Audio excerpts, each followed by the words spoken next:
Young and Restless is bringing the November sweeps drama as the Newmans square off with Jordan and Claire, and J. Eddie Peck returns as Cole Howard.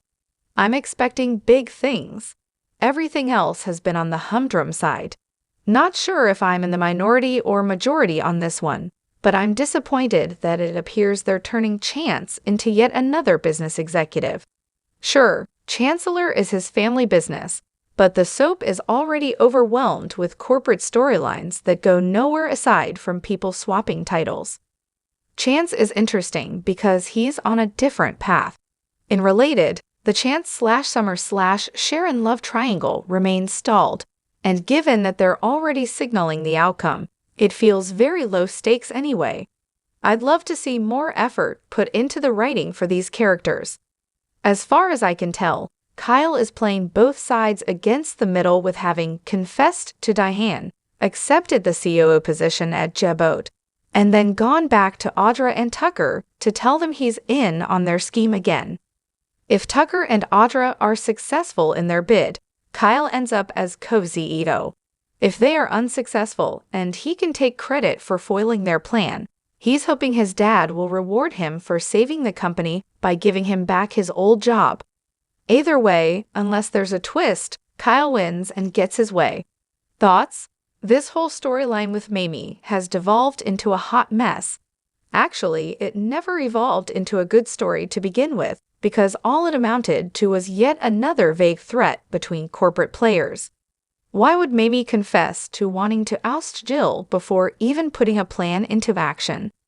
In any case, I think the plan Devin confided to Jill involves Nate proving himself to them, perhaps by ingratiating himself with Tucker in order to find out more about his real agenda where the company is concerned.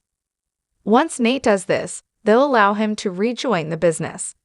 Despite Tucker frightening her in Paris, it's becoming clear that Ashley just can't quit him. The Abbott is twisting herself into a pretzel trying to come up with reasons to stay in contact with him. If he was so scary, why would she want him anywhere near her grandson or Devin and Abby? On the flip side, as over it as he claims to be, it's not hard to see that Tucker is still irresistibly drawn to her too. My question: is there any rooting value for a couple after the woman has claimed that the man became so incensed with her that she was terrified of him? Let me know your take in the comments. I, for one, cannot wait to find out who this Jordan woman is and why she so loathes the Newmans that she wants them dead. There's an outside chance that the preview in which she tells Victor, Nick, and Victoria she has poisoned them is a nightmare Nikki's having. But presuming it's real, we have bad news for Claire's aunt. It's going to take more than a tainted bottled water to end the great Victor Newman. Regardless, all signs, spoilers, point to a November sweep showdown in the lake house with the Newmans going head-to-head with Jordan and Claire in a battle for their very lives. What do I expect will happen in the end? I'm betting an earth-shattering reveal will change everything and turn the tables in the Newmans' favor. In Related, how good does J. Eddie Peck look all these years later? Such a fun return. The opinions expressed are my own. Please share your thoughts on Young and Restless in the comments.